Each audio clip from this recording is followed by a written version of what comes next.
लगा हजरत जी कल एक 15 साल का नौजवान मिला है और मुझे तौबा करा गया। तो मजदूर बैठे थे तो उनमें एक नौजवान 14-15 साल का, चेहरे पे बड़ी रोशनी। मैंने उसको कहा बेटे मजदूरी करोगे? कहने लगा हुजूर मजदूरी भी करता हूँ, जो अल्लाह को मंजूर हो उसकी इबादत भी करता हूँ।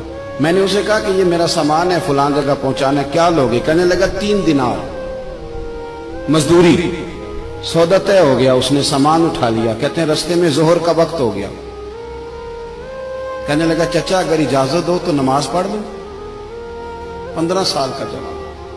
कहते मैं रख के ना वहां सामान तो फट्टे पे बैठ गया, तो नमाज पढ़ने चला गया। बाकी लोग देर से आए, वो बच्चा जल्दी आ गया। मैंने कहा बेटे आप जल्दी आ गए? कहने लगे नफल छोड़ दिए, अब यही ना समझ लें कि काम चोर है, मैं बाद में पढ़ लूंगा। कहते हैं वो दोपहर का वक्त, रमजान भी नहीं था। मैं उस बच्चे को नौजवान घर ले गया और मैंने अपनी बीवी से कहा कि बड़ा नेक है, नमाजी है। और रास्ते में ये भी हुआ है कि मैंने उसे एक दफा कहा है कि ये मुझे थोड़ी देर के लिए दे दो, गर्मी बड़ी है, तुम्हें पसीना आ रहा है, मैं उठा लेता हूं। कहने लगा नहीं चचा मैं रिस्क हलाल खाता हूं, अगर आप उठाएंगे तो मैं 3 दिनार मजदूरी पूरी नहीं लूंगा, फिर पैसे कम करूंगा। मैंने तय किया है कि उठाऊंगा। तो कहते हैं मैंने अपनी बीवी को बताया तो बड़ी मुतासिर हुई। कहने लगी दोपहर का खाना पक गया, उसे को रोटी खा ले। रमजान भी नहीं था। कहते मैं बाहर निकला, उसको 3 दिनार थमाए। तो मैंने कहा बेटे एक बात मेरी मानोगे? कहने लगा बताइए। मैंने कहा खाना पकाए खा लो। कहने लगा मैं माफी चाहता हूं, मैंने रोजा रखा हुआ है। मैं और मुतासिर हो गया। मैंने कहा अब क्या करोगे, कहीं और जाना है? कहने लगा नहीं, मैं जिस दिन 3 दिनार कमा लेता हूं फिर मैं मजीद लालच नहीं करता, बाकी वक्त या कुरान मजीद पढ़ता रहता हूं या नबी पाक पे दुरूद शरीफ पढ़ता रहता हूं। आप बताएं। तो मैंने कहा कि इफ्तार मेरे साथ कर लो। कहते हैं मैं उसे मस्जिद छोड़ आया और खुद मैं लौट आया। इफ्तार के बाद मैं उसे लाया, खाना खिलाया, इशा पढ़ी। उसका घर दूर था, मैंने ड्राइंग रूम खोल दिया, बैठक खोल दी, वहीं वो सो गया। मेरी 20 साल की माजूर बच्ची कभी चल नहीं सकती थी, कोई तबीब कोई हकीम मैंने छोड़ा नहीं था इसको दिखाया ना हो। एक ही बेटी, वो भी माजूर पैदाइशी। उसके कमरे में गए, मियाँ बीवी उसे खाना खिला और बताया बेटे एक नौजवान है, बड़ा नेक है, हमारे घर में आज बड़ा परहेजगार।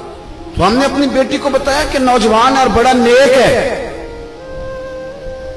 तो कहते हैं वो खाना खिला के हम वापस आ गए। आधी रात का वक्त हुआ तो दरवाजे पे दस्तक हुई। बच्ची अपने कमरे में सो रही थी, हम अपने कमरे में, वो बैठक में। घबरा के उठे कि इस वक्त कौन है दरवाजे पे? तो बेटी कहने लगी अब्बा दरवाजा तो खोलना। कहते हैं दरवाजा खोला तो 20 साल हो गए थे बेटी को, कभी उसने चल के नहीं दिखाया था, कभी दौड़ के उधर जाती कभी इधर आती। कहती अल्हम्दुलिल्लाह अल्लाह ने मेरी टांगे ठीक कर दी। हम दोनों रोने लगे, ए अल्लाह तू कितना करीम है, कैसे हुआ बेटे सारा कुछ?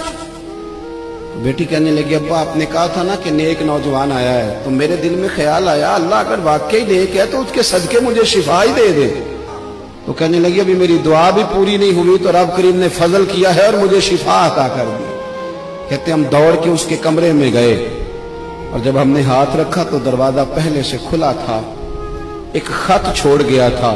आजकल के पीर की करामत होती तो फेसबुक पे दे देता, बाकियों को भी जरा भूल पता चले। कहते हैं वो खत छोड़ गया अपने बिस्तर पे कि अगर तुम लोगों को मुझसे मोहब्बत हो गई है तो मेरे पीछे ना दौड़ना, उस रब की बारगाह में झुकना जिस रब ने मेरे ऊपर भी फजल फरमाया है और आप पर भी करम फरमाया।